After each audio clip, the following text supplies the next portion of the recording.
finally. Finally. It's been a really long time, I'm sorry. That's not my fault, it's your fault. Don't hate me, I've been really busy. Anyway, Alexa's here with me. If you guys don't remember, we went to Europe together. Yes, we did. And we thought that it would be an interesting thing to do and talk to you guys about some tips for like traveling with your best friend and how to not like hate each other at the end, because we were gone for 3 weeks, which is a long time. It was a very long time. It was like every minute of the day. Yeah, and like we've been friends for 6 years. 11, 12, first, second, yeah. Long time. A long time. And we know lots about each other, and we knew kind of like the ins and outs of like annoying each other and stuff. So obviously you avoid doing that. But yes. like when you're spending 24/7 with someone, there's things that come up, and you know, like clearly we're still really good friends. We're still best friends. Yes. And these tips hopefully will help you to not hate your best friend if you go on a trip with them. Yeah. Because we planned ours 4 weeks before we left, so we didn't have much time to sort of prepare. Yes. They're on my phone if I look down. Yes. So number 1 is take breaks from each other. Please. Yeah, do not spend every second of every day together. Like, whether you think you are that close of friends and you can handle that, after 3 weeks, you can't handle that. I promise you. So we made a point of whenever we went to like museums or art galleries or things like that, that we would start at the beginning together and say, okay, let's meet back here at whatever time. Yeah, and then we went our separate ways. At like a museum that she really liked to go to, at the Anthropology Museum, I looked around for a bit, and then I went and ate a brownie in the cafeteria and just sat on a couch. And I wandered around and nerded out about all the cool stuff. And then we met up at the beginning again, and it was fine. Yeah. And I went on like a day trip by myself when we were in London. I went to Stratford and Oxford, and so we had like an entire day that we weren't together, which was really good. Yeah, I went to Harrods and went and saw another musical, because I just wanted to chill in London and not spend that much money. Yeah. So we also, at the hostels, it was really good because most of them had like multiple little areas. Some of them were better than others with that, so we would just kind of go and like sit on our own, and like, read or do different stuff, so that we weren't always attached at the hip and wanting to punch each other in the face. Because we probably would have. Yeah. Okay. Number 2, know who you're traveling with. And like for us, that's easy because we've been friends for so long, but like if you just plan on going on a trip with someone that you've only known for a while, make the effort to like learn stuff about them before you go. Because like I know Alexa really well, and she knows me really well. Like I know that she gets hangry sometimes, and you get hangry at all on the trip. It was awesome. Yeah, we handled that really well. And she knows that I'm super self-conscious and like paranoid about anything that's money related. Just stresses me out. Yeah. And we kind of know each other's limits when it comes to that sort of stuff, and that's really important when you're traveling with someone, is to know their limits about things like that. Know your limit, play within it. Exactly! Yeah, because if you're just getting to know someone, like it can be good and bad, but get to know them, like at least go out and be like, hey, what are like the like top 5 things that really piss you off? Yeah. So I don't do them and piss you off. So it's helpful just like kidding. that. Push all the buttons. All of them. Okay. Number 3.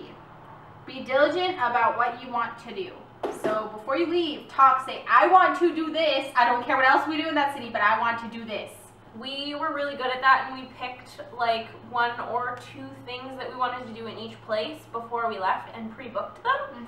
And we spent a really long time figuring that out and budgeting for it, and figuring out what the other person wanted to do and budgeting for everything together. And then once we got there, we had like, I don't know, 1 or 2 things in each city that we had planned. And then the rest of the time we just basically were like, okay, what are we doing today? I don't know. Let's just go wander somewhere or something like that. And that's really important, I think, too, is not to have it like super planned out. Definitely, because then we were able to kind of, like, one random day, one of my friends from school who is working outside of Paris for the summer, she came and met up with us, and we did the catacombs and like a river cruise, and just like chilled in our hostel and laughed for 3 hours. Yeah, it was good times. That was a good day. Yeah, and like be flexible because we had Versailles be closed on the day we were supposed to go. That was so dumb. They were on strike. Yeah, the day we had pre-booked tickets. The longest day ever, because then we ended up going to the Louvre for like 6 hours, and then to the Eiffel Tower, and then just slept. And then I had to get up the next morning to go to Versailles instead. Yeah. Good. Also, we spent 6 hours at the Louvre and still didn't see everything. So anyone that plans to see everything at the Louvre whenever you go, I wish you luck with that. It was crazy. So many people. We basically survived off of baguette and a Coke, and then we were walking to the Eiffel Tower. We're like, we are both shaking right now. We should eat French fries and slushies. Yeah, we Paris. should get some food. Yeah, so that this one doesn't get hangry. I was surprisingly not hangry. I get hangry when I feel like I can't control if I'm eating. So like with us, if I went, I need food, I was like, okay. We would stop and I would buy myself food. Yes. Whereas if I'm traveling, I've traveled with parents before where I've had like, when are we getting lunch today? Oh, in a couple hours. And then like 4 hours later, I'm like, okay, still hungry. When are we eating? Need food. Give me the foods. All the foods. Okay. Number 4. Be flexible about what the other people want to do, person or people. So if you don't really want to do something that the other person wants to do, either like suck it up or figure out like, hey, this is when we're going to do different stuff. Yeah, like the day that I did the tour to Oxford and Stratford, she didn't really want to do it because like it was pretty expensive. Yeah, and it wasn't, she really wanted to do it, whereas for me I was like, it's not something I'm super interested in for that amount of money. If it was like somewhere that I had known I really wanted to go to, that would be different. Mm-hmm. But yeah, and that kind of like, it fits into with like planning ahead and making sure you get alone time. So if you, like, you're super set on doing something, still do it, but you might just do it by yourself, and that's fine too. Like, alone time is good. It's very good. I actually really enjoyed my day by myself in London. Yeah, it was nice. Yeah. Number 5, meet new people. Yeah, make an effort to make some new friends. Yeah, we had a couple, like in our hostels, we had normally a couple girls in our rooms who we just would like talk to every night. And we had one girl in our room in London who had moved there, and so every day I'd be like, hey, have you found a job? Have you found an apartment? Like just talking with them. Even if you're not like doing everything with those people, we met some people who just would go out and do random stuff with people from the hostel, but like, even if you don't do that, just make an effort to talk to other people, like when you're cooking food or things like that. Otherwise, or like at night when you're like on Facebook or talking to your family or something, and you're just like sitting in the common areas, make an effort to talk to the people that are around you, because like you're all traveling, you're all there for the same reason probably, right? Or a similar reason, so you have that in common to start with anyway, right? And they're right beside you, so why would you talk to them? Yes. Be friendly. Yeah.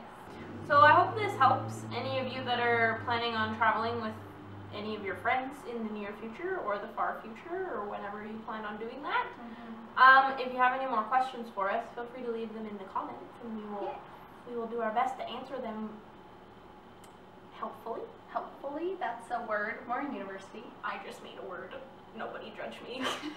New words get invented all the time. Exactly. I am educated enough to make words. Yes. All right. Thanks for watching, guys. Bye.